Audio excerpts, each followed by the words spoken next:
Marcia, welcome to the Coach's Journey podcast. Thank you, Robbie. I'm so glad to be here. Yeah, I'm looking forward to all the places we might go in this conversation. The kind of big picture stuff and the details, and all those things from all your years of experience. But just to start off with, I'm really curious, where did you first come across this thing called coaching? Well, I actually came out of the corporate world in the learning and development. I ran training departments for companies and multinational companies. One where within 3 years we went from bankruptcy to top success in the U.S. And it was always important to me to work with the top leaders, to really look at mindset and beliefs and what do we need to shift in order to move forward. So there was always that foundation. And let me say that, I'm giving away my age, but in the late 80s, I got my second master's in learning psychology. What does it really take to learn? So I was always curious about that. And people would come through my classes and say, I love them, and then go back and do the same thing. So it was actually right when I was resigning from my last company, and I thought I was going to go out and just do leadership training. And I read an article about coaching, and I'm like, this is it. I really love my one-on-one relationships and really working with people to shift their thinking. And I know I'm not doing it just right because I'm a trainer by nature and I tell people what to do.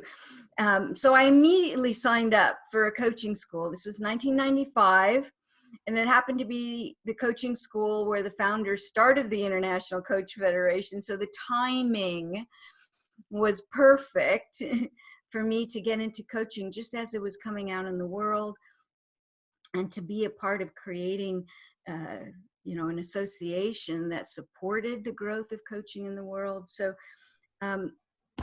it was just a coincidence that I chose it at the time that was right. And I went to get my doctorate about 6 years later just to learn more about how coaching impacts the brain. So I really got into the brain and the science of coaching and found it is the best learning technology we have. And people often think, it's a therapy. No, it's not. It's a learning technology. And we can get into that conversation because I'm adamant about that. Well, and just because it's right here, what is it about coaching that makes it the best learning technology that we have? Because there's a big difference on where we impact the brain when we tell people what to do and when we coach them. So when we're telling them and mentoring them, we're only working with the cognitive brain. Okay, now if they get excited and go, wow, that's awesome, thank you, then maybe it'll get into the middle brain. I'll talk about that in the minute, but there has to be an emotional reaction. So I may hear you and say, yeah, that's really great, I'll go try it. But then I have so many distractions. By the time I get to it, I'm going to misinterpret what you said. I'm going to change it, or I'm going to totally forget. And then when I go to sleep at night, my brain sorts through what I accumulated during the day and throws out the majority of it. So tomorrow I won't remember, and then you're going to get mad at me for not remembering or remembering wrong. And I know that's what hurts most personal relationships. But I told you, Yeah. So coaching actually works in the middle brain, so when I ask you, so what's going on? How do you see this? And you start to tell me your story, you're pulling it out of your long-term memory.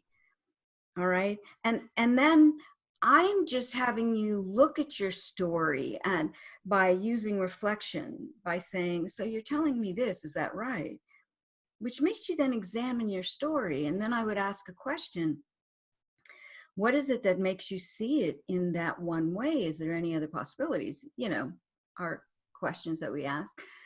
And that forces you to examine. As soon as you start examining and you start seeing, that belief is old and doesn't serve me anymore. Or, yeah, I am assuming the worst. or there's a conflict of values and all the things that we bring up in coaching, that it starts to change the story. Okay. And so we're changing the story, we're changing the frames, and what we're holding on to in our middle brain, which as soon as I have an aha or an insight, it'll change who I think I am. It will change how I see the world, and it will change my behavior permanently. Okay. And it's the best technology we have for that. But that still makes it adaptable change. I mean, I can scare you into change and it's permanent, but then it's not adaptable. So we're not going to go there. Right. And in the complexity of the modern world, we want the adaptable. We want to equip people with the adaptable change. Yeah, right. Or a lot of people, adaptable, agile. Got to work on the middle brain. Right. Yeah. So it's so interesting. We could go off in any direction from here, and part of me wants to geek out on all that stuff that you're just talking about and hinting at. Right. But before we do that, maybe we'll come back to it. So, were there many coach trainings around in the mid '90s, or what was two schools? It was only two. I was going to say, what were they at that point? Which two? Which one did you train at? Well, there was actually three. There was CTI and Coach U. Okay. I chose Coach U. Seemed to have a little bit more corporate perspective. And there was a smaller school Fran Fisher owned up in northwestern US, ACT. And she has since sold it to Janet Harvey. But it was a small school, and I got to know her more as we were, the International Coach Federation was coming out, and those that were pioneers in this field all came together. There's a whole other story. CTI created their own association that had to merge, and I was a part of the merging of the two into one board, into the broader ICF, because it happened in Phoenix, and so they asked me to come facilitate it because I had board experience. So there was two separate associations that merged in the late 90s as well. So it's an interesting history. Yeah. And, I guess I'm curious about two things. One is I'm curious about that. And for you've been a part of ICF in different ways.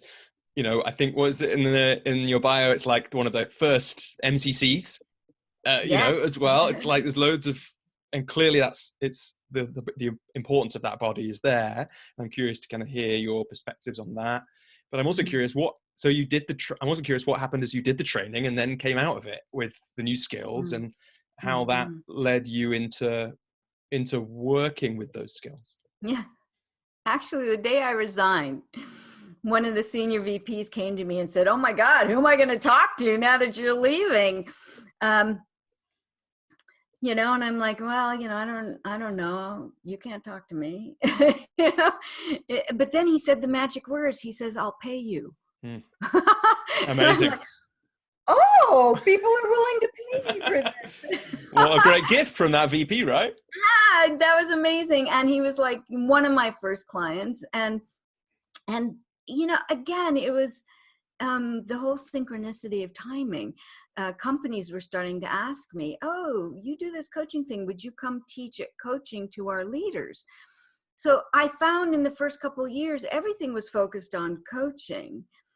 But it still took me a long time. People would say, "So what do you do for a living?" And I'd say, "Oh, I do leadership training and some consulting. And I also do this coaching thing." It took me, another year or so before I would say I'm a coach. Yeah. What do you think that was about? And what helped you shift into, I love that order of how we introduce ourselves, like starts off as a kind of mumbled thing at the end, kind of a bit embarrassed about, and then gradually it works its way up. It's an interesting question, Robbie, because I often get it with my new coaching students. I talk about coaching fears. What is it you're most afraid of? And one of the top fears is that they're afraid they're not giving value.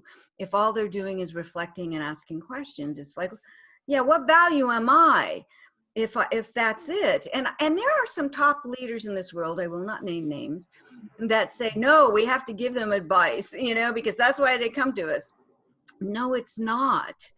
Eventually, if there's nothing there for them to draw from, then I might say, would you like some suggestions?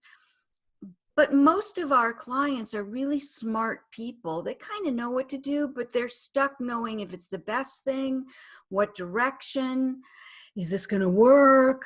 Am I going to ruin someone's life? It's their questions that are getting in the way. And so when I help my really smart clients to find their own way forward, not only are they more grateful, but I have totally changed their brain. So we get back to that learning. So when I started to see really the impact that I was having with coaching, and that it was far more than training, that I realized training is just an event to inspire people to learn more. It doesn't teach them, because that takes the partnership where people, they have the aha moment, they create the commitment, and they go out and try it, and then they need to evaluate it, and they may take 3 steps forward, 1 step back. And so the implementation really works when you work with someone over time. So I like to even combine, maybe a training class and then follow up coaching, and I certainly have, the skills to do that, to design the training, but it's the coaching that I found more powerful. So when I realized the value I'm truly giving my clients is number one, coaching, then I felt better saying, yeah, I'm a coach. Yeah. Yeah. How interesting though, that it was like you had to feel the reality of it. Yes. But it also sounds like, you had a real commitment to helping people change. Yes. And so when you start seeing, oh wait, this one thing works really well to do that, much better than this other thing, is that what kind of carried you down more of the coaching route? Absolutely. But I told you that ever since that degree, I was always curious, what does it take for people to learn? Yeah. But even before that, what you just said, that, that commitment to help people to change, to be better, that came even long before that. Huh. I had, and you can easily find my history online. I've done TED Talks about my sordid past. Well, just for anyone who hasn't seen them, you can't say sordid past and not expect me to ask for something about that. So give us something about that. Okay, I turned 20 in jail. I went down a really dark path starting at about age 11, 12, that just got deeper in the rabbit hole of drug abuse. And I still managed to get straight A's in school. I was this crazy thing. Impressive. And then after high school, it just got dark. But it was an amazing transformation that happened. And again, not because of the criminal justice system, but because of the women I was with in jail that helped me to see who I am and what I could be in the world. It was my big, tough cellmate, who like pinned me against the wall and said, stop it. You have no idea who you are. You need to get back out there and make a difference in this world. And, she like, wow. And my first tough coach. Yeah. What was her name? Vicky. Well, amazing work, Vicky, right? No, I'm grateful to her. I have a hidden memoir on Amazon called Unexpected Angels. I don't promote it. That tells the story, but my TED Talks do too. And and since that time, people will say to me, what really prompted you to change, to go from being an addict to being multiple degrees and working around the world? And for a number of years, I said, oh no, I just decided. And then this one woman said to me, I'm not asking you to praise you. I'm asking you because I have a drug addict son I need to help. And I'm like, oh my God. Right.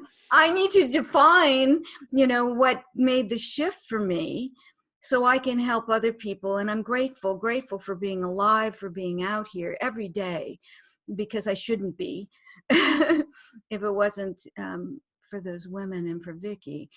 Yeah, I was on the edge. So so that was really important. So I defined it, and I realized it's not what a lot of people think.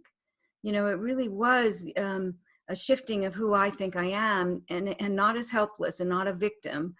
Okay. But that I could define, I could source my reality. I could create my path.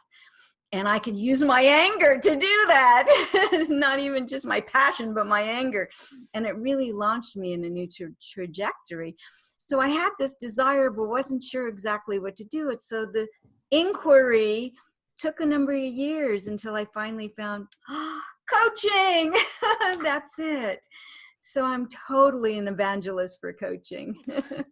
Amazing. Amazing. And so, and then I guess as time went on, you know, you had this training background, you had the corporate background, but what have been the key moments as you found your, I guess, place in the world of coaching?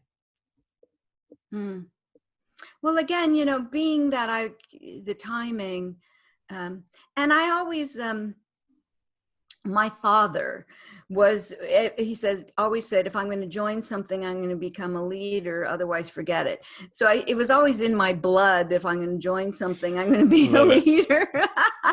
So I'm like, okay, I can be a part of this, building this coaching thing in the world. And the ICF came up, and I was actually handed the opportunity to be a part of the leadership, and stepped right into it, because I was the president of the ICF just a little over 2 years of joining the board, because of the turmoil that was going on and the board experience I had to date.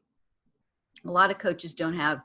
I was on mental health boards, a number of them here, before finding coaching. And so I had experience that I could bring to the table, because we were right on the edge, the ICF, if we were going to, you know, really come out and stay viable and exist in the world. And we had to make some shifts. And so I stepped into that space, and I was asked to step into that space. And I said, yeah, I can do this. So, yeah.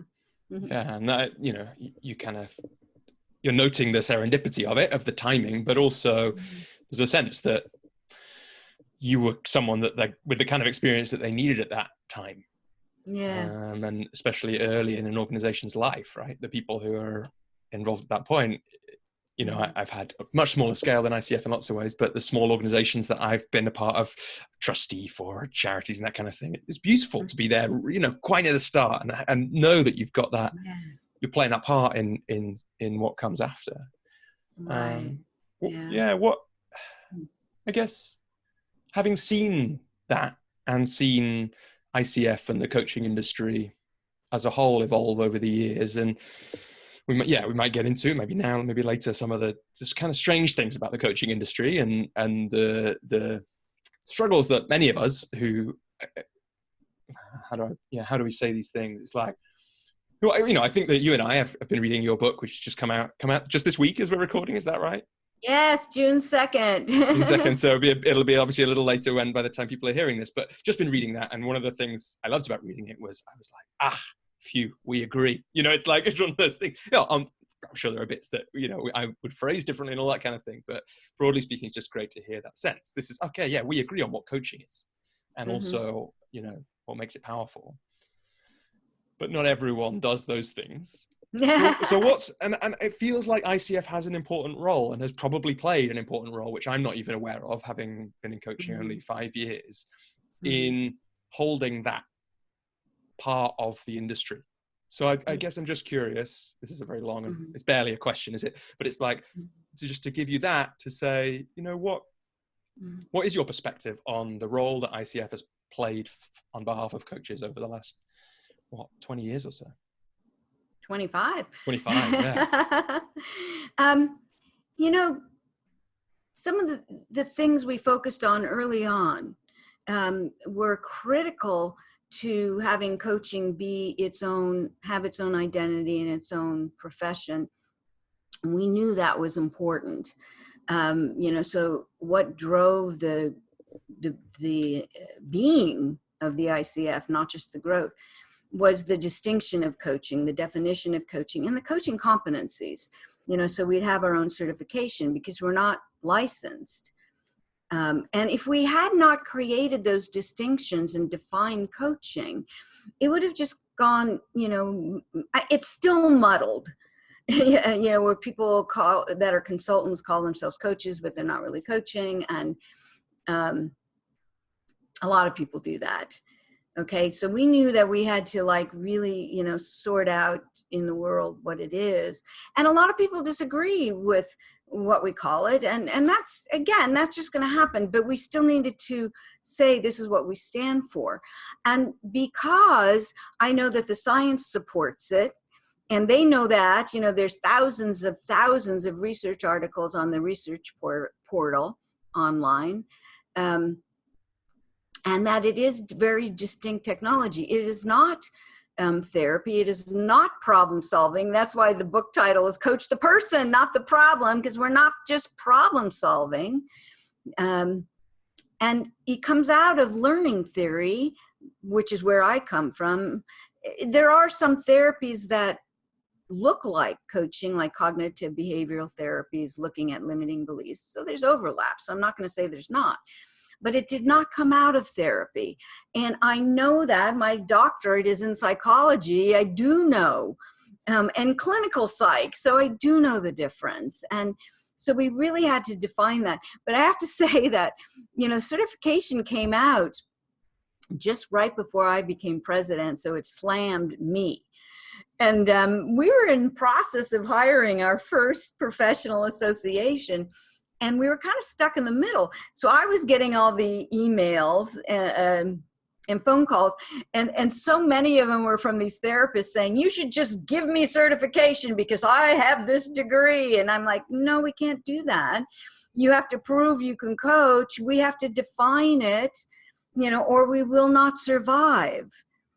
And we had to come out. So recognize too, I'm the first ICF president, and I was the fifth, that had a corporate background. Prior to me, it was all personal coaching and small business coaching. And I had the mission of bringing this into executive coaching in the corporate space, because I said, if we do not do that, we will not survive either. And wait, because you were already getting some, so it sounds like the corporate world had some idea about coaching already, because unless I've got the timeline slightly wrong, because you were beginning to get asked those questions, so there was some awareness that it was a thing from the corporate world, but there wasn't the sense that it was important to solidify around that. Is that right? When you became president? Well, on the corporate side, it was just, again, because I became aware of coaching through an article. So yeah, they had been aware of it and looking at how some of the skills might support them. But I have to say, especially here in the US, they were still looking at give me a couple of skills so I can just go off and do it. So it's not that they didn't embrace it, they just didn't really quite know what it was. Until really in the last 5 years that they've been coming to me saying, okay, we had our workshop, we've been trying this and it's not quite right, and we know there's more. Would you come in and do a deeper dive with us? That's starting to happen here. I have to say that outside of the US, that deeper dive happened earlier, including China, where I tend to teach a lot, not right now, but that the company said, we have to do this. We have to listen differently to the younger generation. We don't like it, but we know we have to. That's a great response. But and how courageous as well, right? We don't like it, but we know it's important. Yeah. We know it's important. So and I found the embracing coaching as a leadership style and a mindset much quicker in Europe than in the US, even though it started here and we have more coaches here. Get in the corporate world, it just took longer to get them to see this is a cultural shift, this is a mindset shift, not just here's a few skills and questions to ask. Yeah, why do you think that was, that it took longer in the States? Because they don't want to pay for training, and that's more than a couple hours, or a half a day, or to really go into what it takes. And they weren't accepting the reality, how much of the shift was needed. it's really sad. I was talking to a woman this morning, and we were talking about how change doesn't truly happen until there's a crisis. Right. And again, let's bring it in then, because, we're in this interesting moment right now, in the middle of coronavirus pandemic. And then there are lots of other things going on in the States right now after the death of George Floyd. Right. So which I'm sure you're much more aware of than I am, several thousand miles away. So it's interesting to slow down in that space that we're in today, because when these things happen, there is an opportunity for change. Just like in some ways when you were in, with Vicky, like there was a load of disrupted stuff there in your life, and there was an opportunity for change, and definitely things did change. And I wouldn't even call it an opportunity. I'd call it a need. I'd call it it's a forced recognition that we have to do this. And every company I worked in too, it's like they would not change until they had to. And will that ever change? I don't know. Why they do that, there's a multitude of reasons. One, they just don't want to. It's like, well, if it's not broken, don't fix it. Well, it is broken. You're just not looking at the stats that prove that. You're looking at what you want to. So, you can make stats say whatever you want. So, that forced change. And that's what I'm hoping is happening now with, and I'm sad about the whole incident with, and that's ongoing really with the police here in the States, but that it's, I believe, finally forcing that we have to change. And it isn't about, yes, we have to fix things, but we have to listen first. It was Martin Luther King that had said that he was for nonviolence, and he said, I don't support, riots, but the riot indicates that voices aren't heard. And you remember the first time I taught a class in Kenya, and I was talking to her about, I went out on the street and I felt uncomfortable. And she says, yes, there's a lot of crime here, but that's because people are desperate.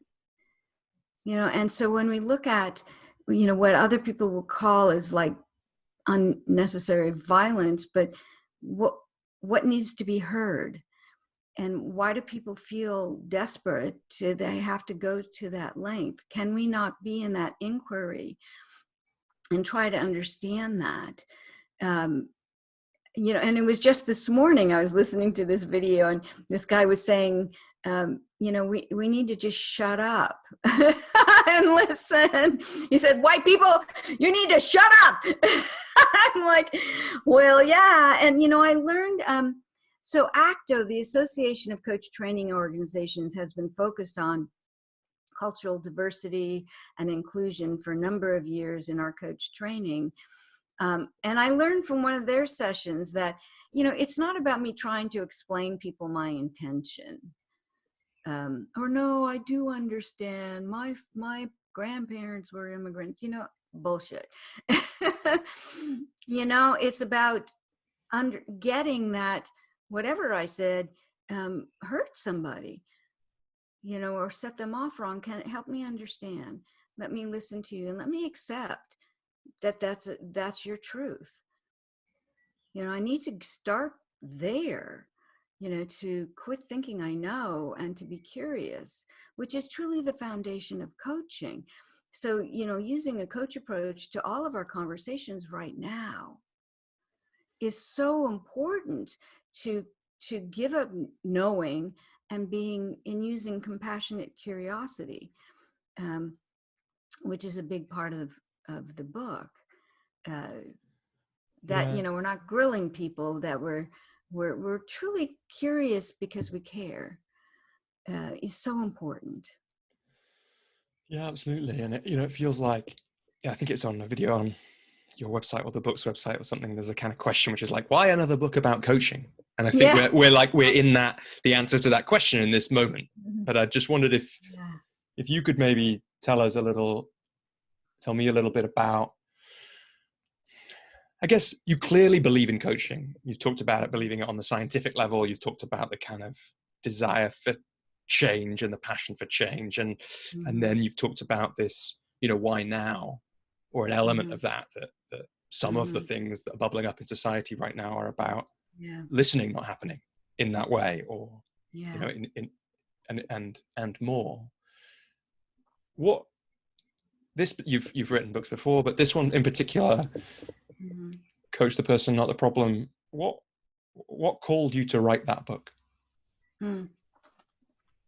Well, I never stepped away from teaching. I said, yes, I'm coaching, but I've been teaching coaching skills and mentoring. And I was one of the first ICF assessors. I was an assessor for Coach U. There was just 3 of us. And one of them, and I won't say his name, would just come to the call and say, yeah, whatever I agree. So there was really only 2 of us. Me and Harriet Simon Salinger were the first 2 assessors. And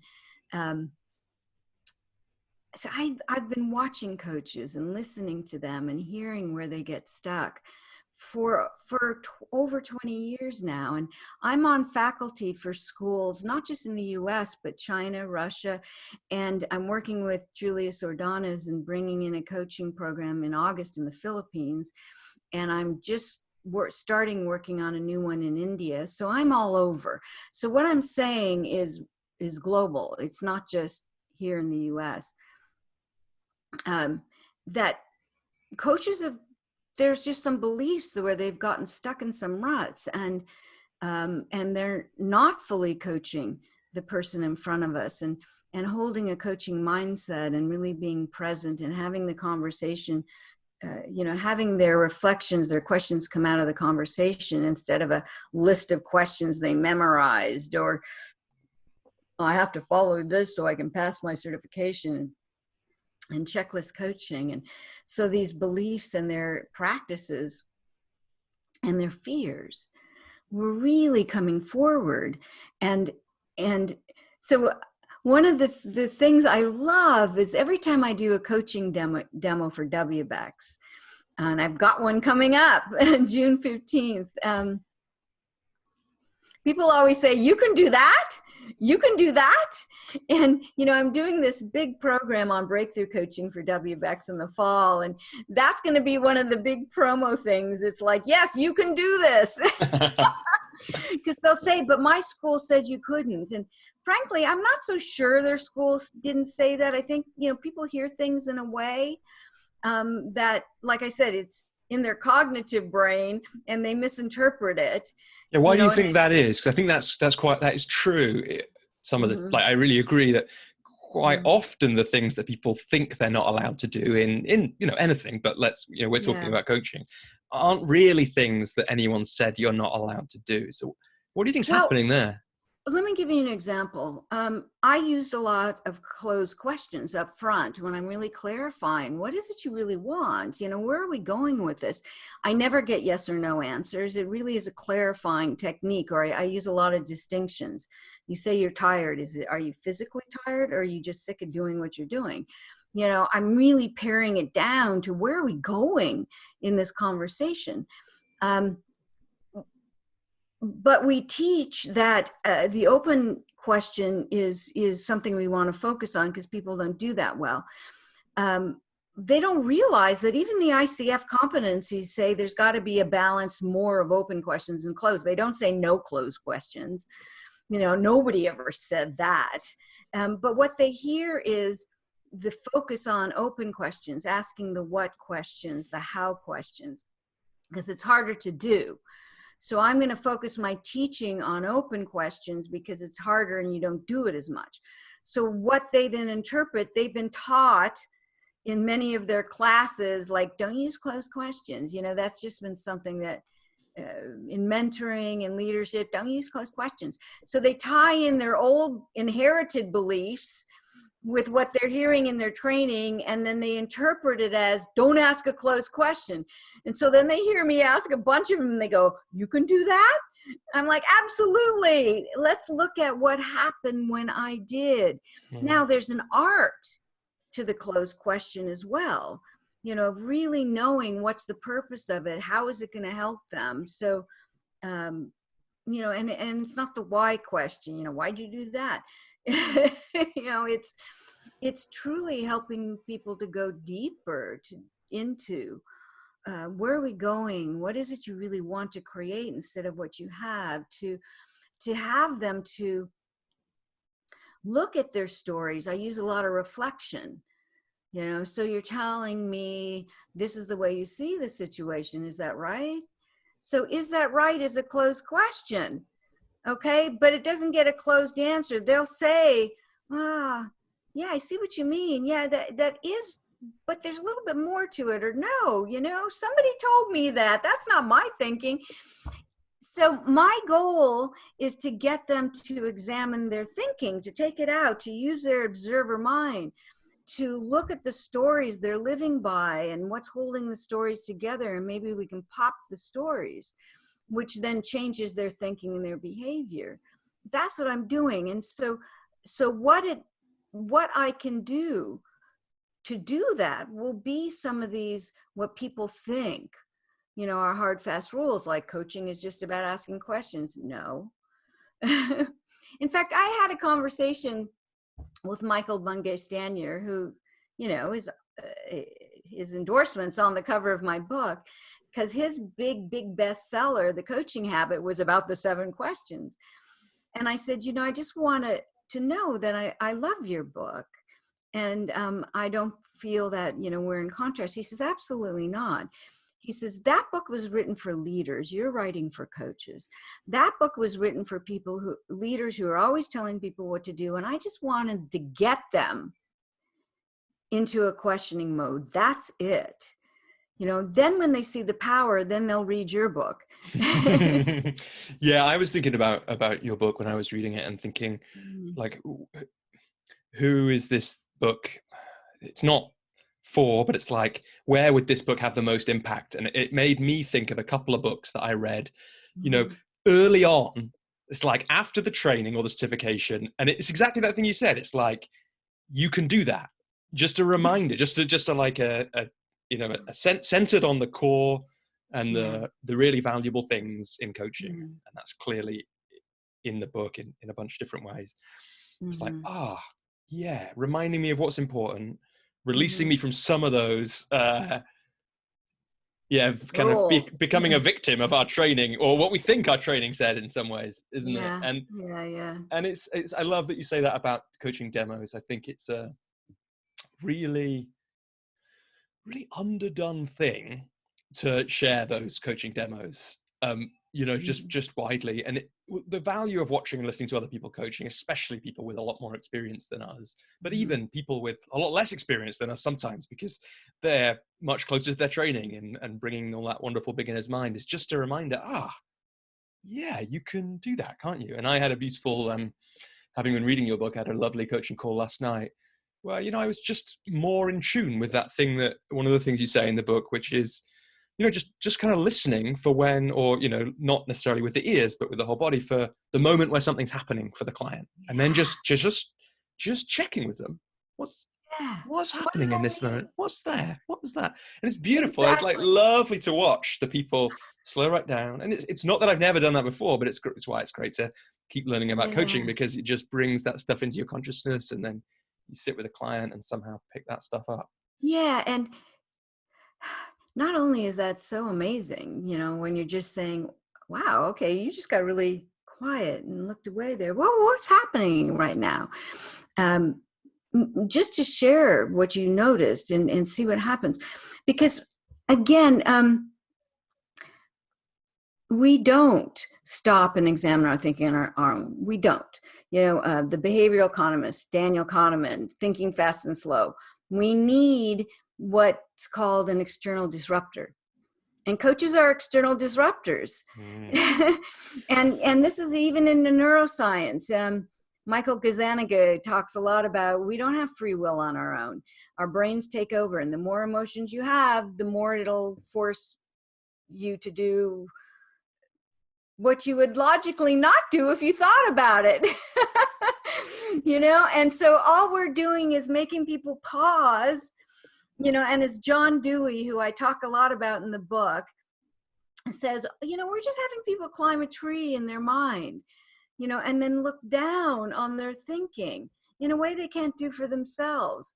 So they can go, well, that's fascinating. Yeah, that's true. I think that way, but it's not crazy. Yeah. Oh, I love, there's so many ways we could go from here. I'm curious to hear you just talk about John Dewey a little bit, because he's a name that was familiar to me, and then I had to look him up after you mentioned him in the book a bit, but it's interesting to get that sense of how much he might be a part of the kind of lineage of coaching, even if he doesn't necessarily get that credit.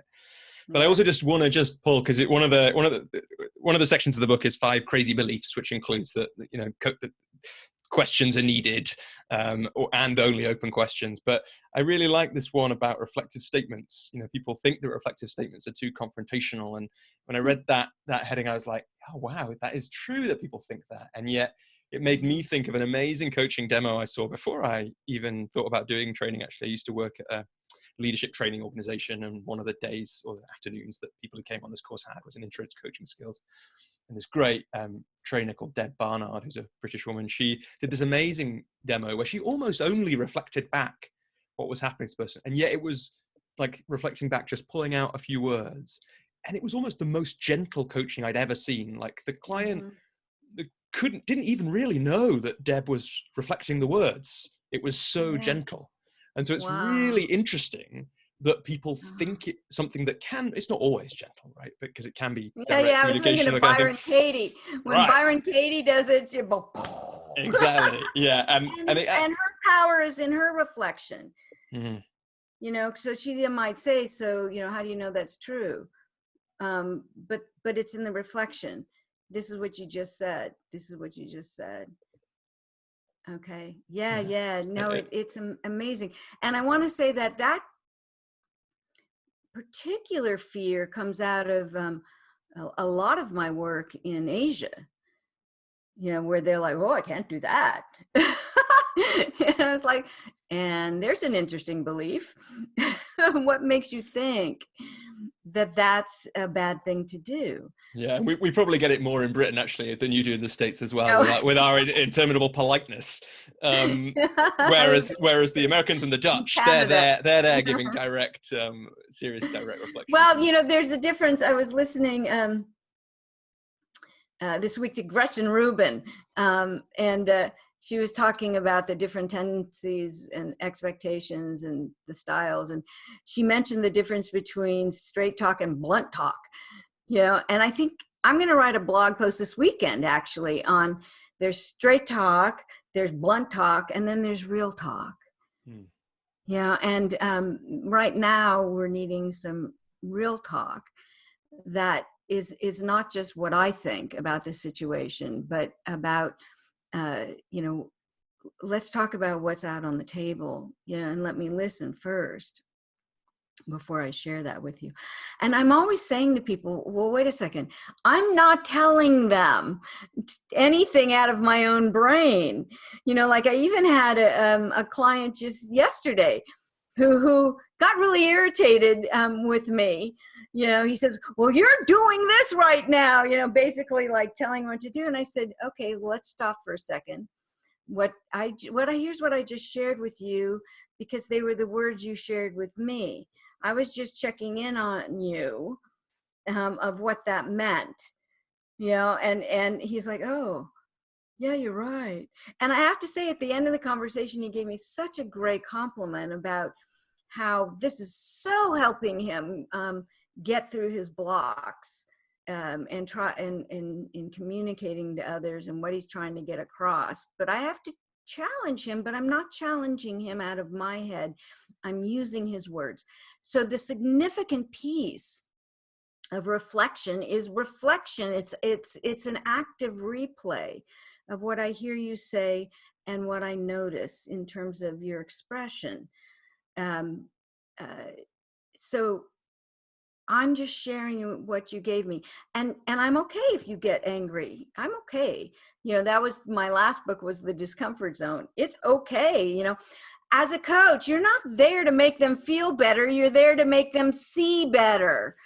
They may not like what they see. Okay, that's fine. You just hold the space, don't react, and just let them walk through it, because they will, but they may get a little defensive in the process. That's okay. I don't care. But it's also a great, that story is great because they might get defensive about what's coming out of them.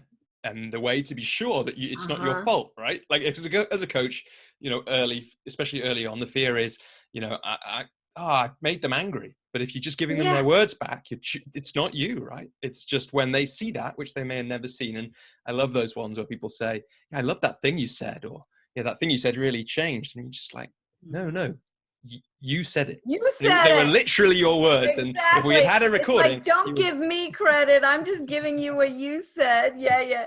They like to do that at the end, and so many coaches go, yeah, I'm a great coach. No, nice. I want to give you the credit for sharing it so I can give it to you, but you shared it in the first place, so that was awesome. Yeah. And there's some kind of thread, and I think you write about it in this book, but I want to just sort of check it, because I think one of the ways, it's like, one of the questions, if I was a coach just starting out still, it's like, so it's sometimes open questions are good and sometimes closed questions are good. And wait, the reflection, but how do I know if I'm getting it right? And the answer to me feels like it's a lot in developing our presence in different ways, and the different ways we talk about it, and really being there in that space for them. But I'm curious. Okay, so I pulled out two things in there. How do I know I'm getting it right? Okay, so there's the internal and the external. Okay, so how do I know I'm really picking up something and it's not my interpretation and my stuff? Or how do I know that I'm sharing the right thing? Right? Is that right, Robbie? Yeah, I think both those are worries that definitely go on for people, and me sometimes. Yeah. Okay. First off, don't worry about it. I always tell coaches, if you're sitting there thinking about, is this my opinion? Is this my interpretation? Then you are not present. It's a great point, right? It's better to share the thing and get it out there than spend the next 5 minutes wondering whether to do it or worrying about whether you've done it. Yeah, but as soon as you share it, pay attention. Because then if, I've seen coaches do this, they really kind of start leading the client and the client gets irritated. They keep doing it. It's like, stop and say, okay, so tell me what's going on. I see you're a little hesitant or resistant. Did I go too far? What's happening here? And let them say, and I'm fine being wrong, because what if you're wrong, what will people say? That's not it. This is it. And then they tell you.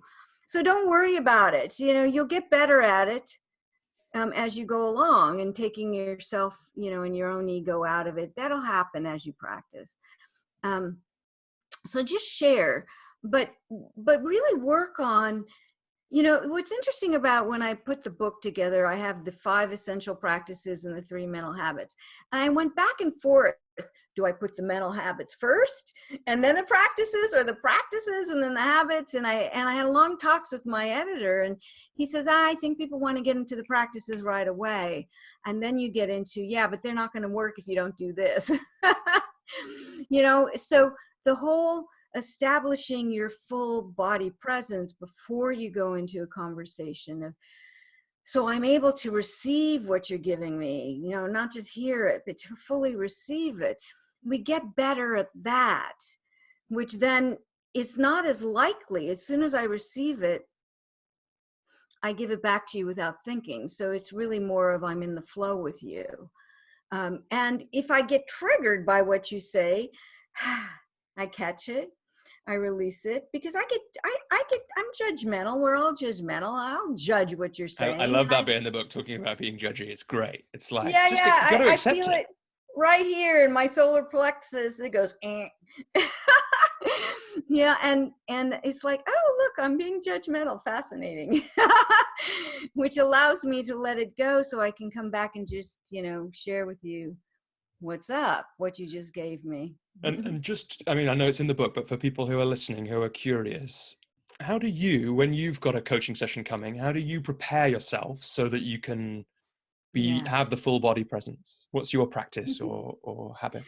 Well, interesting thing. I first thought, so I arranged my office to where I look out the windows, because I said, oh, I have a beautiful mountain I look at, and and trees, and it's such a nice view. Okay, now please understand, I live in Arizona, which is desert. And what I quickly found, that during the day, while most people at work, there's critters that come in, it's like, oh, there's a coyote. And one day I saw this big, and there is such a real bird as a road runner. Okay, it's not just a cartoon. And they're big birds, and this big road runner came running up. Now I don't have a lawn, it's rocks.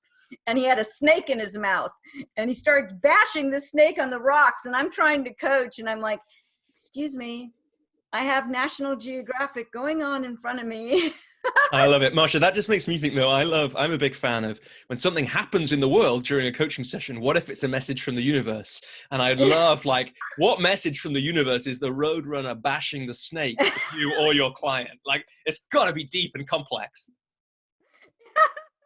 It's like, now I realize I can't do this. There's too many things going on outside my window. So I do have a space in my house that's cool and comfortable and quiet. It's in the back of the house, and I only go there to coach. And so first off, I do that. I make sure I'm in that space, so there's no distractions. And then even if it's a rush day, I've got to, like, breathe, be present, remember who this client is, how much I care about them. I mean, even if it's just 5 seconds, as long as I can breathe in, clear my space, remember I care about my client, that I'm going in with curiosity and care. I do that. And then I've really worked on my emotional intelligence, my emotional regulation. I was like, developed that expertise early on, before I was really out there in the world with coaching. And I love seeing that the ICF has it as a new competency starting next year, coaching mindset, which includes emotional regulation, to recognize emotional hits during our coaching, so we can breathe it out and come back and be present. And the one piece that I found missing in most teaching about emotions was the judgment. That people think judgment is an opinion, and they don't recognize it's an emotion. And even thinking, oh, I must tell my client what to do, that's a judgment, that they're not capable, that they're not smart and resourceful, and you've just judged them. So I think that catching judgment as a biological reaction, which those emotions are all biological reactions first, and then they impact our thinking. It's not the other way around. So to be able to catch judgment as an emotion is critical, so we can regulate ourselves quickly, so we can stay present with our clients. So those mental habits are critical in creating the coaching mindset. So I work on that. Yeah, and no, I'm not perfect. I don't know a perfect coach. It's a journey that we're always on, and I get better every year and wonder what I was doing last year. I love that I teach it. It makes me very conscious, because I have to do demos in front of thousands of people. I better be good at this. Yeah. I mean, it's an interesting thing, isn't it, that teaching and training something does change the way you experience it. I remember the guy Phil, who ran the training that I did, he told a story when we did our second module, I think. So we did like several weekend modules, and he said he did possibly his best ever coaching session the day after having taught us the basics of coaching again, just because it got him right back in that space. And Yeah. it's definitely Teach what we most need to learn. oh, absolutely. But Marsha, I'm curious, because you've clearly done teaching and training of coaching a lot, and this book is in some ways teaching and training coaching, albeit in book form instead of in you form. What is it about that you love, and how come that's such a part of your work and life?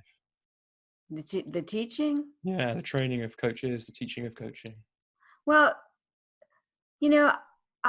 I, I told you what I did before and my background. It's like I'm even when I get my charts read, I just had my numerology and palm done, and my astrology, everything all says I'm a teacher. So I think I came into this life with that archetype. So yeah, because it's like, what drives me to do that? It's not that I'm such an expert that people should know it. And I've been accused of that. And I say, no, I'm run by my passion more than the fame. Do I like the fame? Absolutely. Please go out and buy my book.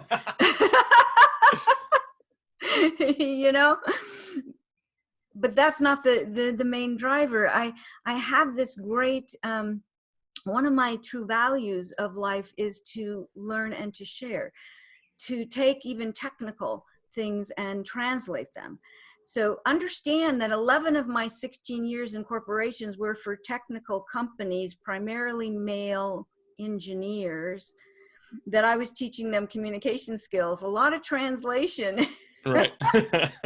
They love the science though. Yeah. But I had to translate that for them into practical and how they could actually do it, and they can make the shift if they wanted to. So I saw myself as a translator. So it was more about purpose, that I find this fascinating things that I think need to be out in the world that's going to help us come together. But again, I think it comes back to those moments when I was 20 and when I got out and realized that my life had been saved. It was that question, like many of us go through when we go through life-threatening situations, which it was. Why am I here? What is my purpose? So I happened to be in that question in my 20s, which was very early on. But I had reached a breaking point. Either I would die, spend the rest of my life in prison, or find my way out of the hole. And fortunately, I found my way. So that great desire to help other people find their way has been since then. Yeah. And I guess I'm curious, we kind of touched on it a little bit earlier on, but in this time, this moment we're in, this time in history, why is, let me just see if I can get the question. I feel from you, and I think I feel it too, that coaching and coaching skills and coaches have a part to play. There's something for me very much aligned about some of the challenges and disconnection in different ways in the world. And, what you, I, many coaches have developed in ourselves through our work, you can see how those things meet in different ways. But I'm just curious to hear you talk a little bit about the part that you think that coaching and coaching skills and coaches have to play in this this curious next phase of history, where none of us quite know what's going to happen, the complexity and the disruption that's going on. I wonder if you could speak to that a little bit for us. Why I feel coaching is so important, it's not necessarily you have to be a coach, but taking on that coaching mindset, that let me be present, let me be curious, let me care about what you have to say, that we may have academically known we need to do that, but now there's something in our gut that says we have to, in order for this world to get through this dark time. And that those of us that come from a place of privilege, it's our responsibility to hear, to know, to get what they're saying. Will I ever live out their experience? No. So true empathy, I can have a little bit, but not, but to say I've not lived your experience, so I cannot go to that, but let me hear what it is that you feel that I can do, that we can be together, that it really is about respecting and trusting the person in front of us is smart, no matter what their level of education and what they've grown up with. There's also a really interesting aspect. I was talking to someone yesterday about culture, that in Western civilization, which tends to be white. So North America, Europe, we tend to focus a little bit more on individual need, and democracy is about my freedom and getting my needs met. We're not communal. One of the things teaching in China really opened my eyes to is a communal mindset. And how, like in my classes, I don't know, social status isn't apparent to me, because they're all in there together, and they're there and they support each other much better, than we do, because they were brought up with that taking care of each other much more than us. So I'm not saying that their politics is better or anything like that. I'm not doing that. I'm just saying there's a difference between a communal mindset and an independent mindset. That the communal mindset, it's, they tend to lean all the way over the other way, where it's like, oh, let me make you feel better. I always have to, like, don't touch. And my coaches is like, don't touch, don't run over and hug them, don't do that. Because that's what they're doing. People that say, oh, the Asians don't touch each other. Oh, especially the Chinese. It's a whole different way of looking at things. And so I think, this whole thing with COVID-19 saying, we're in this together. No, we're not. Everybody's out for themselves. I mean, look at it, here and in Europe, as soon as we said, okay, you can go outside, they did en masse. Nobody took care of each other, where they were much more cautious in China about how am I impacting other people? Is it really safe to go out?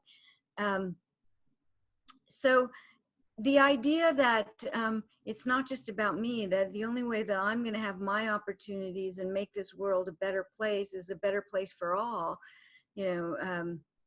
that we need, what the meaning of community is, my neighbors, my friends, my colleagues, and how can we be with each other to honor each other. And it's not just I'm out for me, that it's, somebody said this week, it's not about the strongest of the fittest, it's the strongest of the adaptable. And can we adapt what we need to right now? It's more about truly, if we're in this together, what does that look, what does together mean? Really, what does together mean? And truly exploring that. And so of being in the question, not the answers, is so critical. And so I see that coaching in the way that it takes to be present and to be curious and to truly listen and engage people in the way coaches do, is a critical time for that. So it's not to tell you to do something or to feel better. It's not about telling, it's about in the way that we listen to each other. And you'll notice in the book, I say, I don't even like active listening. I hate that, because it sounds like it's something I'm doing to you. I'm listening to you. It's like, no, that's not it. I'm receiving what you're giving me. I'm receiving and trying to release judgment about it and be present and truly understand. I like the concept of receiving even better than listening. So it's shifting. I believe shifting, finally. It took this horrible crisis to make us truly look at how do we connect and how are we together with each other, honestly, sincerely. That will shift that forever, I'm hoping. I'm hoping. Yeah, absolutely. Oh, there's so many places we could jump off that from, but I guess I'm just, the bit that caught me towards the end is there's something about the cognitive nature of our societies as well that, we touched on that at the start. And again, that full body presence to really receive You know, we're an instrument, right? An amazing instrument with all kinds of signals that we can pick up. And a lot of the time people aren't used to picking those things up. And, you know, I want to say they're good at it. They just don't listen to it. Interesting. Is that what you think? And so what do people do or what can people do, whether they're coaches or not, to get better at listening to it? Well, you know, I actually ran into the research about opening the entire nervous system, the head, heart, and gut, when I was writing the Discomfort Zone. And there are some really good people out there that have been teaching this for a long time, the M-braining people in Australia, you know, and other, all the somatic people. But the thing about it, somatic, then there's, I think, maybe a little bit too much focus then on just the body. The nervous system is all three: the gut, the heart, and the brain. So we're not throwing our brain out, you know. And please don't ask people, so how are you feeling? They don't know. I hate that question. You know, I would rather you say, wow, I noticed that you got really quiet, almost sad. What's that about? You know, so you might pick up something, you know, in the shift in your heart or in your gut, and you just share it. Okay, but share what you picked up. Don't just say, what are you feeling right now? You know, it's like, you know, there's a couple questions I hate, like, so what question should I ask you? It's like, don't give away your coaching. Don't do that. Don't abdicate to your clients. You know, if you don't know, just say, I'm confused. Where are we going? It's a great thing to say, right? Because if you're confused as a coach, the client might be well and might be really relieved to know it's okay to be confused. It's okay. Yeah. Where do you think we're going with this? Yeah. Just state it. You can share, this is what I'm feeling right now, but don't ask the generic questions. Use their words, use their emotions. But back to this. I ran into some fabulous research by a therapist named Sherry Geller up in Toronto, looking at what's called therapeutic presence and the power of opening the head, the heart, and the gut before you go into therapy, and how it creates a sense of psychological safety where people will open up to you. Critical for leaders, critical for people right now, that I will only tell you what's on my mind if I feel safe with you, that you're not going to judge me and turn it around on me. So just by the act of opening my heart with care, compassion, gratitude, I always say, get your phone out, open your favorite pictures. You're going to see your cat and your kids and whatever, and they're going to open your heart. Okay, you can do that in a second. So you open your heart, and then you open your gut with courage by recalling a time in your life where you spoke up or stood up in spite of your fears, and just really activate that sense of courage. We all have something, even if we were a child, and really sense the openness. So, and we open our mind with curiosity. So again, the mind doesn't go away. You know, it's an open mind, because what happens is the gut and the heart will pick up signals, and maybe if we're really an intuitive, we can catch it and share it without thinking. But generally it goes up to the brain, and the brain interprets it, you know, so the brain is activated anyway. So, and for you to formulate the words, you're using your cognitive brain. You know, there's no language here. It's all up here. So can I share it with you before I start interpreting it? You know, and stay open and just share with you. So it doesn't feel like I'm using my brain, but of course I'm using my brain, because I couldn't talk to you, you know, if I wasn't. So I'm not saying the brain is less important. I'm saying you open up all three. And it allows you to receive, but it also creates a sense of safety. It's kind of a dual purpose, which is fabulous, you know, and so needed right now in these difficult conversations that we're having. Yeah, absolutely. There were loads of parts of the book that I thought were interesting, but I found myself really curious in particular about the goaltending. And I wanted to make sure we got a chance to catch a couple of really nice things in there, really interesting things. I wonder if you could talk to outcome is not a problem or a process, which I think is a Yeah. great So I thing want to to say bring. it's so great because I'm doing a little 3-minute video on goaltending tomorrow. Aha, nice. That was another one of those things that it's so hard to teach, and that coaches don't get. Like, okay, but we got to know where we're going. There has to be an outcome, and that's the ICF called it setting an agreement is totally confusing. Okay, so they parsed it out to there's the contracting up front, but the agreement in the session. Yes, we have to agree on the outcome. Okay, so a process is in an outcome. What will you get once you implement this process? What will you get when you make the decision, that you create the plan? I got to know where we're going. What is it you want to have instead of what you have today? And if you're not sure, that's okay. Let's just have a starting point of, paint me a picture of what you would really like to have, even if it's someplace in the future. Or even if it's just a feeling that you want to feel more confident, because we'll start there. The outcome always shifts as you go deeper into the coaching. So I did a demo for WBACs a couple years back where the woman, started with that. She was going back to work after medical leave, and she started with, I just want to go in feeling confident because I've been gone for a while. Okay, that's fine. We started there. But as we got into it and I was really listening, no, she said she wanted to feel strong. Okay, so we defined that. And first it was physically. Okay, so what is it that you think, that you're not ready? Or, well, and she kept going, well, but, okay, well, but says there's something else going on.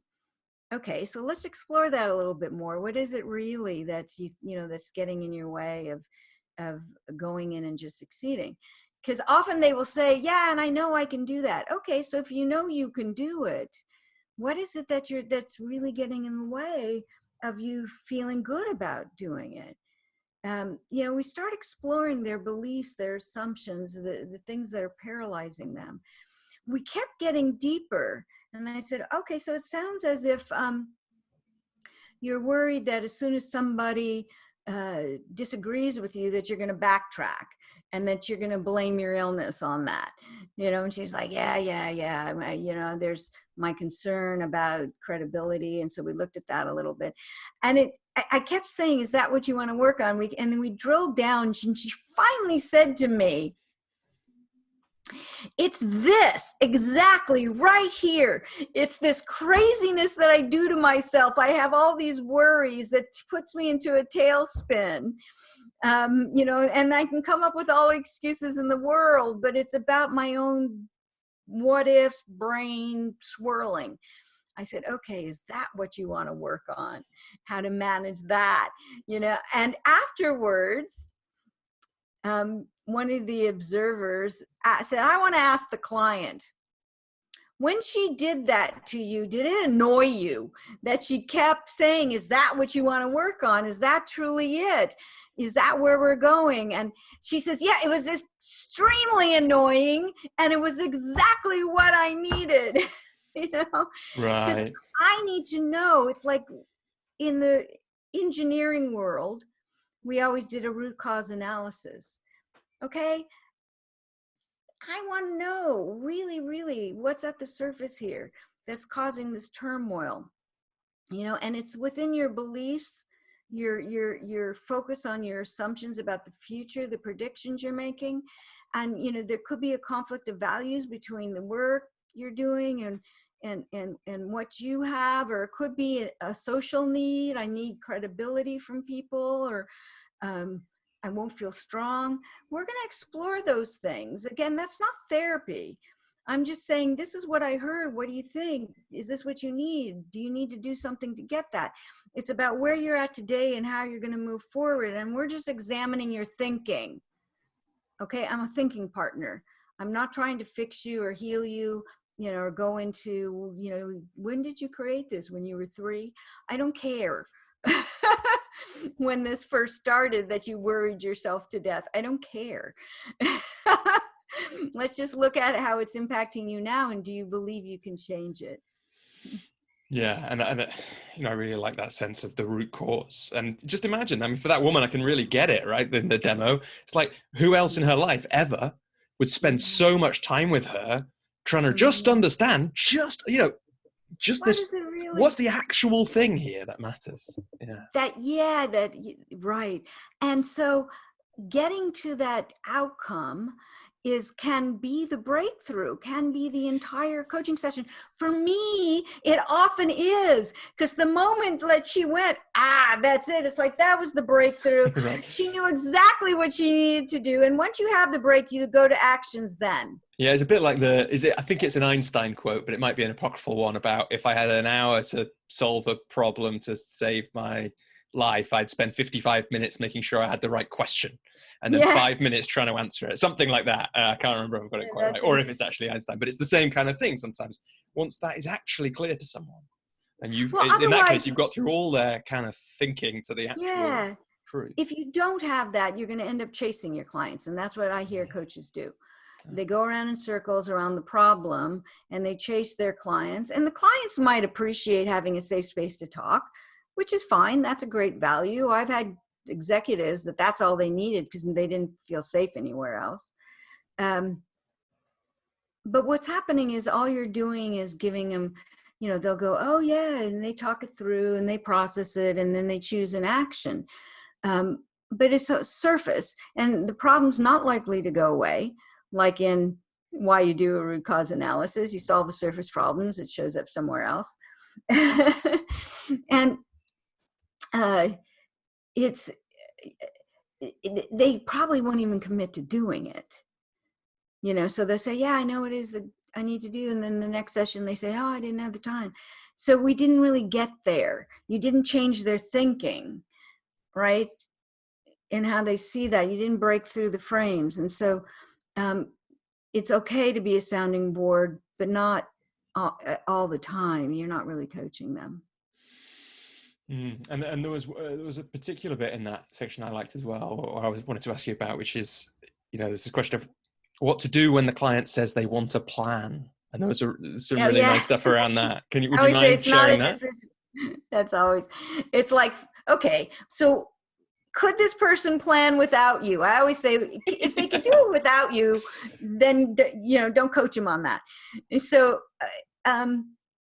it's like a story I've often told about my client, a very accomplished senior VP in a large retail chain. And she's like, I'm overwhelmed. You have to tell me how to prioritize.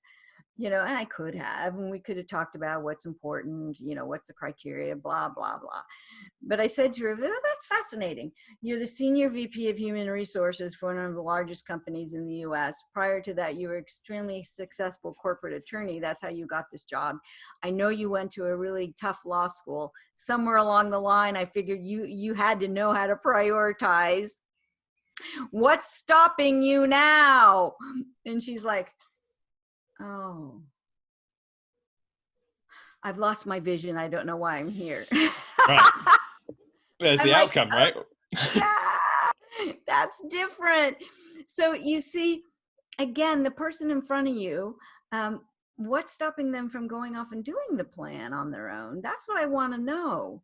Why is it? Yeah, and then let me just actually catch, because I think this is an interesting one, especially, again, it's like things that new coaches have when they start out. So there's a tension though, because the client, but just, I could give an answer to this, but I'm curious of yours. The client says they want something. In coaching, we follow the client's agenda.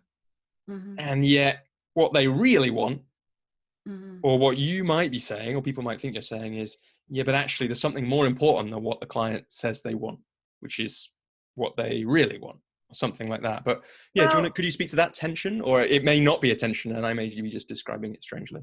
Okay. I'm very, very much in my original sessions with clients or chemistry sessions, whatever, just tell them I'm coaching you around your issues, not for you to do your work. So I tell them up front. Yeah.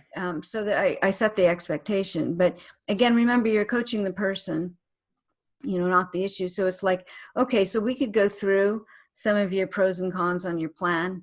I might even just ask the question, if you took the time to do that, could you do that on your own?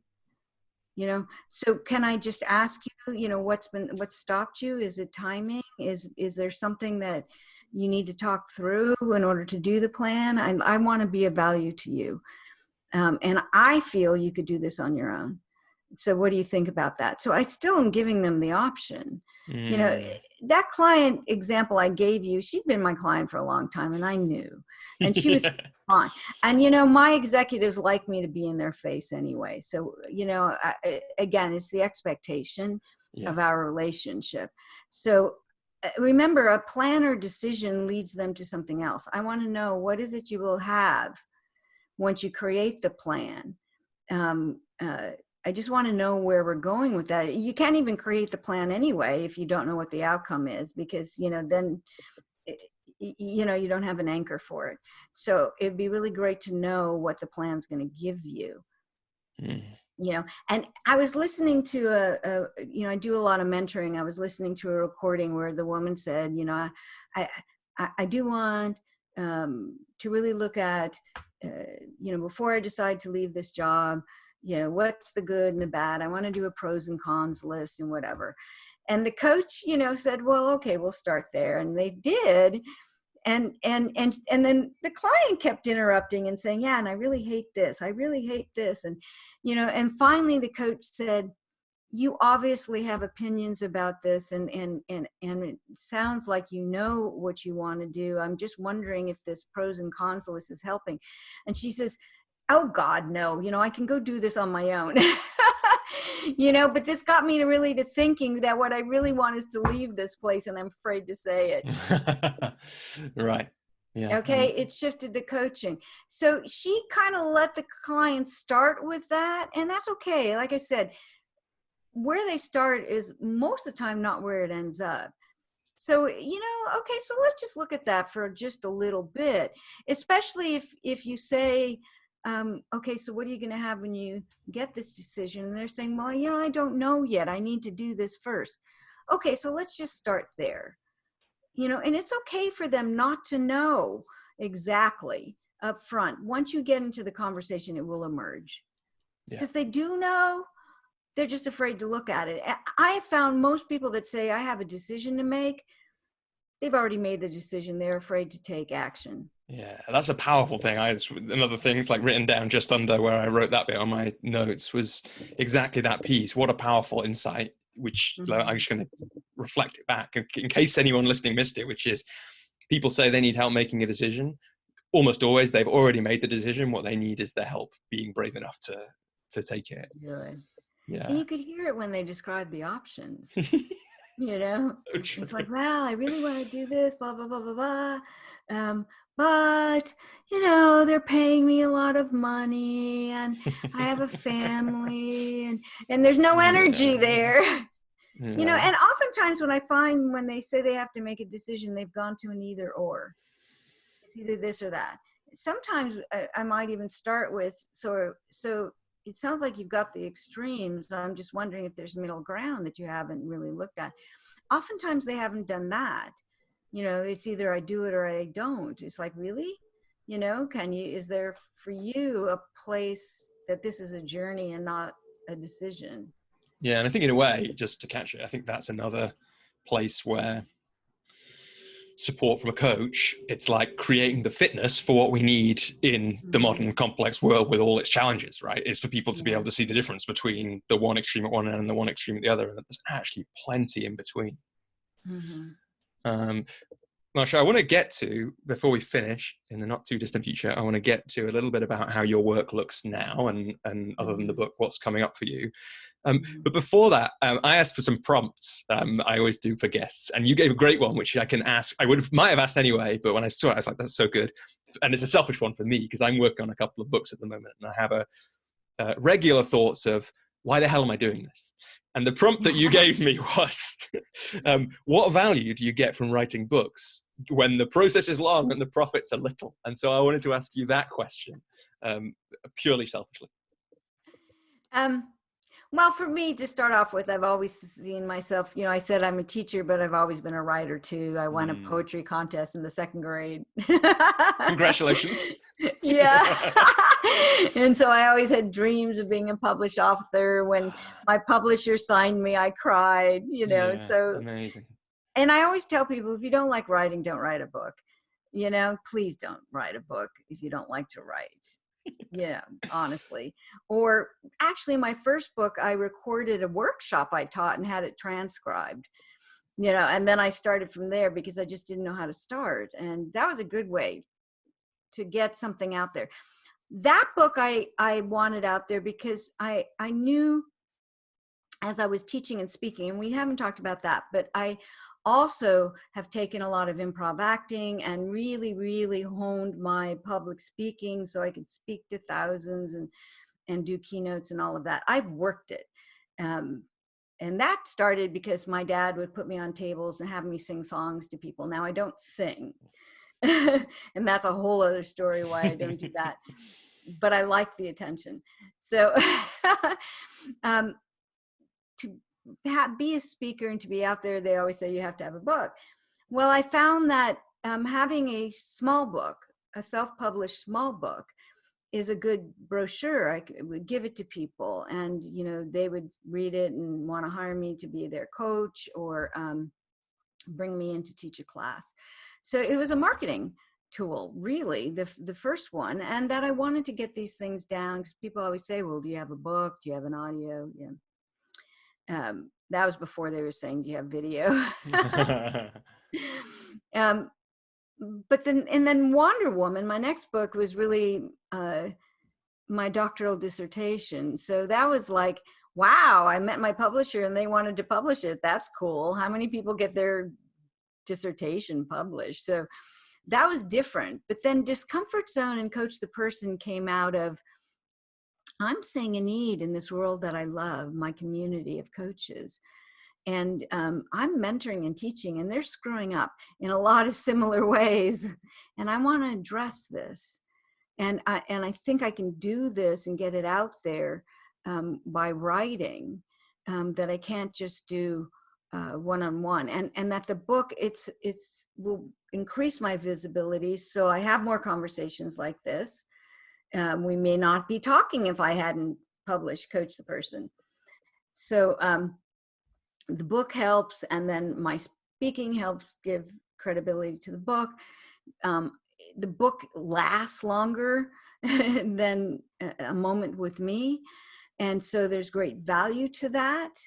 But again, you need to be serious about good writing and getting good editing and layout if you're not going to go through a publisher. And these days it doesn't matter. I've enjoyed my relationship with my publisher, but my self-published book is good too. But with a publisher, you'll make no money, but there's a broader visibility. So, it's a give and take. So I enjoy the process, but people come to me and say, I want to get a book out there. And I say, why? Well, because I want to create visibility. Do you like writing? No, I hate it. But a good ghostwriter? Well, no, I don't. They're out there if that's what you want. And, But why not do something that you actually like doing as a way to get visibility? These days there's so many ways. You don't have to write the book. Back then it was, but now, people are watching videos and, reading snippets of things. I don't even know blog posts if they're going out or not, but, graphics with quotes. People love that stuff these days, don't they? Yeah, and my little 3-minute videos. Yeah, they love that. So yeah. That's a nice answer. And I think that one of the things that you kind of touched on as well that I got a real feeling for as you were talking is the book is working when you're not, actually, isn't it? For you, it's like if there's these messages that it's really important for you to get out, then actually the great thing about this book is you didn't know it, right? But it was doing work in Battersea in Southwest London this week, right? Monday to Thursday or whatever it was. That's super cool, right? It must feel cool for you. It feels cool for me. Oh, it is. Yeah. When they, link with me on LinkedIn, oh, I've, been reading and using your book and all over the world. Yeah. So that's a really cool thing. Good. I'm glad you feel that too. So Marcia, just before we finish, tell me a little bit about, we've talked about the book and the writing and we, you know, the teaching that you do and that it's international and training, what does your one-on-one practice look like these days? The people that you're actually working with, do you work with a lot of people at once? Anyone even anymore? I don't know. We haven't really asked that question, how much that happens. And how does that look? Because I just think there's something really interesting for someone who's been doing this for 25 years. You must have experienced a lot of different ways of working and have a lot of thoughts about, you know, about how to work and where that's come to. And just curious, what comes to mind as what you've learned about how to work with people one-on-one and how your practice looks these days? Okay, a couple things I want to share when you say these days. Well, these days is not real days, you know, so True. Yes, very true. Perhaps, yeah. If this were, you know, in the average time, the kind of right now my coaching up until March, coaching, you know. Yeah, right now my coaching practice is just mentoring coaches, you know. So right.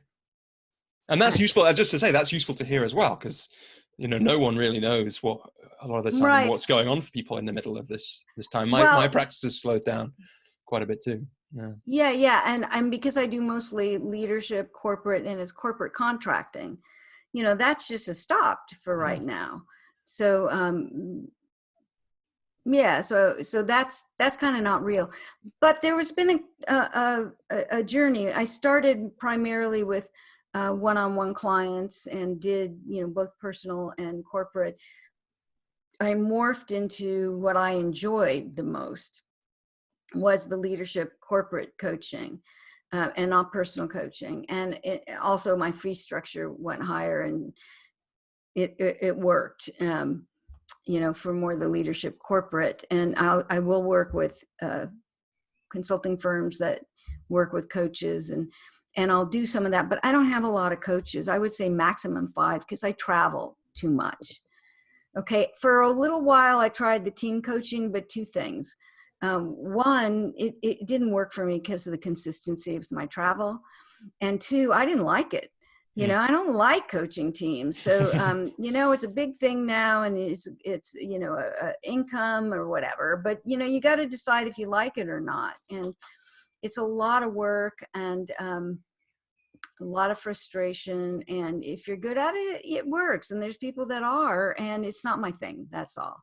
Yeah. So I don't do that. And for you, how do you know if things are your thing? Did I walk away saying, yeah, I like that? Nice. And most of the time with team coaching, I didn't. Yeah, great. Yeah. Well, because generally I was brought in an intact team that was like so dysfunctional already. If it's a new team, it was great. You know, we kick it off. That was fun. Yeah. We could do contracting and go forward. New team's great. Dysfunctional teams, not so much fun. And I did a lot of that in my corporate life. I wasn't necessarily coaching them, but I was even seen as the team police in my last company, because if I came in the room, they knew they were messed up. That'd be a cool name for a consultancy, actually, wouldn't it? The team police. Team police, yeah. Well, and usually I found they didn't have a combined vision, a shared vision. They were working at different. They didn't have an outcome that they were all going toward. They hadn't articulated it. That was usually the problem. So I could fix them a little bit, but I know how to do it. I just don't choose. So what I found was I love teaching, you know, and I do a lot of mentoring with coaches going for their PCC, their MCC, and mentoring of their skills, not helping them establish their business. You know, I might, if they have some questions, I'll share, but I don't know, you know, business acumen is a whole different thing. That's why the ICF created the whole line of, you know, here's how to teach you to develop your coaching business. There's a ton of people out there doing that and making money off coaches, you know, so I'd be careful, really vet them before you give them your money. Yeah, I couldn't agree more. Yeah. So I again, my archetype at heart is teaching, but now I have to continue coaching in order to stay with being the teacher, going deeper with the teaching, the writing, the mentoring.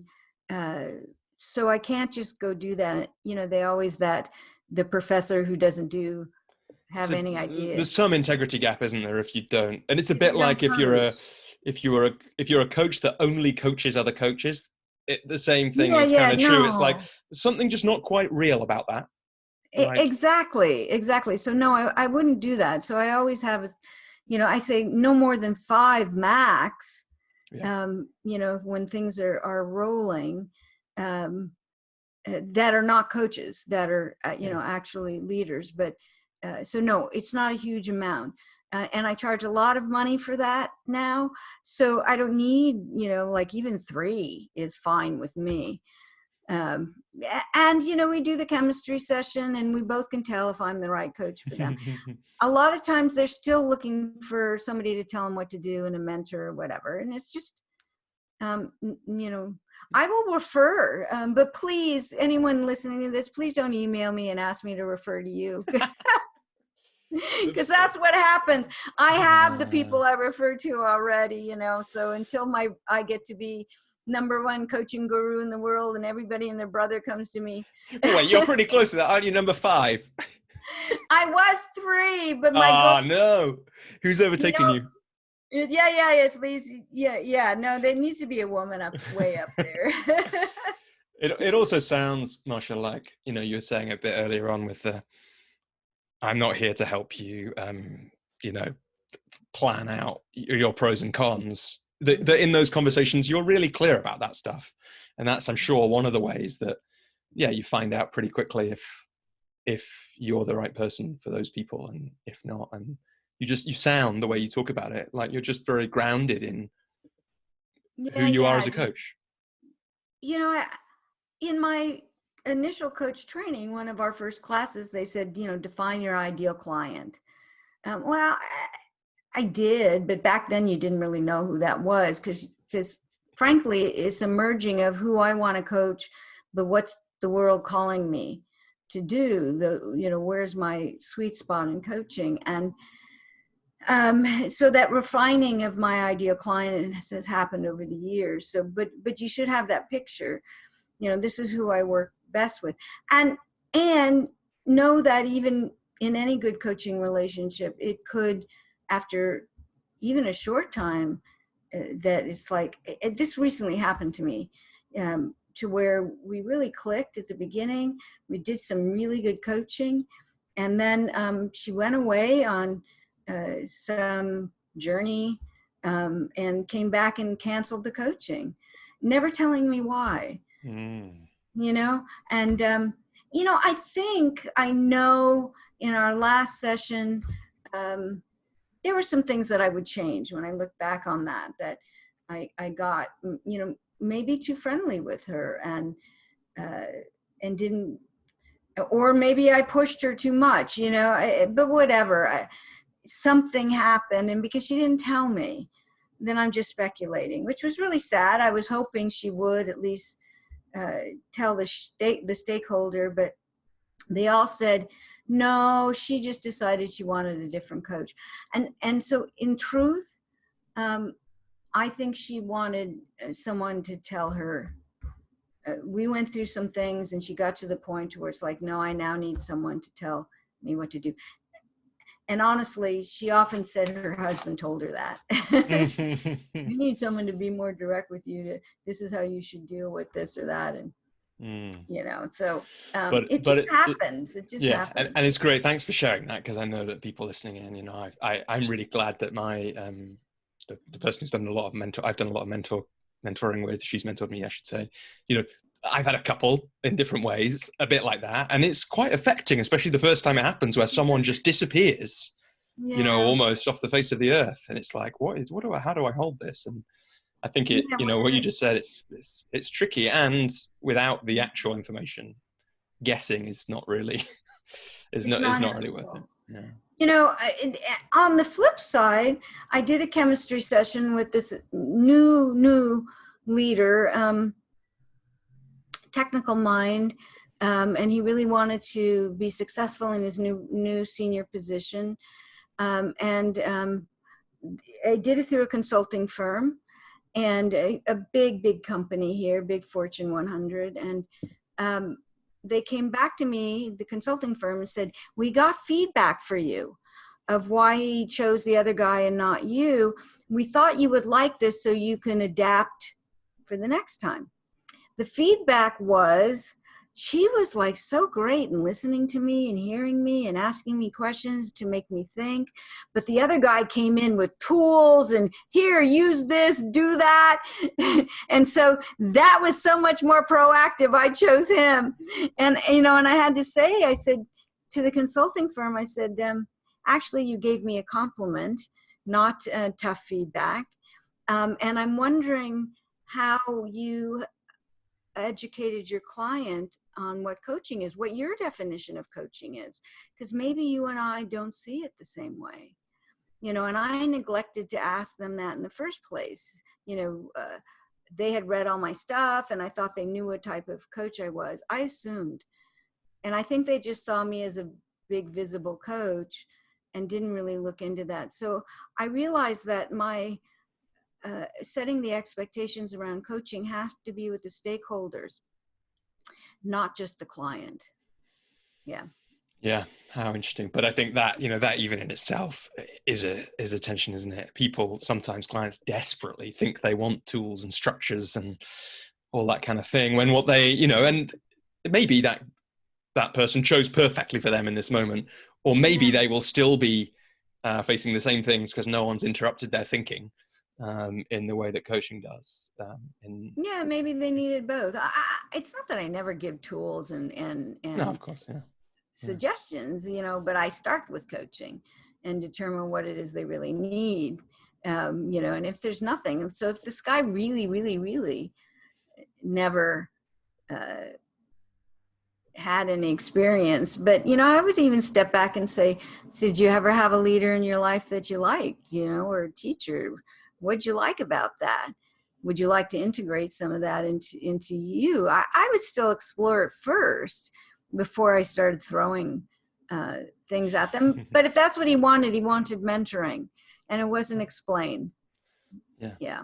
And that conversation with the sponsor sounds, that's the definitions of coaching, right? It's almost like back where we started, isn't it? Marcia, I know that you've got other things to be doing today. I'm curious, before we finish, is there anything else that it feels important to share in this conversation right now? Anything that we haven't said that's coming up for you? I think what I had said earlier about every year I realize I'm a better coach, and wondering what I was doing last year. And certainly what I was doing when I started. Now, it wasn't that I wasn't providing value. People felt safe and they talked and they gave me great testimonials. I just wasn't really coaching when I started. So we do provide value in giving people a safe space to be who they are. But this is an ongoing journey. We don't just go through school and we're done. And the deeper you go with what it really is and how to be with it, the more fulfilling it truly is. And so the whole, continue your development. It's understandable that in certification you really need, solid CEUs that develop your practice, because you're never done. So, mastery is a journey, not a destination. We've all heard that. But I think it also helps us as humans. So getting back to, I always say, mastery is the deepening of presence, not the perfection of skills. Right now, it's not the perfect thing you're going to say to people. It's the presence you hold. Right now, even, it's so important. And that just keeps getting better over time as we develop our instrument.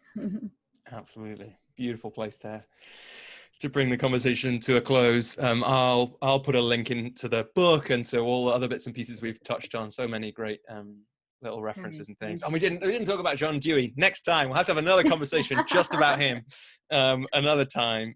Marcia, it's been such a pleasure to speak to you, and best of luck with the book, and look forward to speaking again sometime in the future. Yeah, me too. I really enjoyed this, Robbie. Thank you. Okay, take care. You too.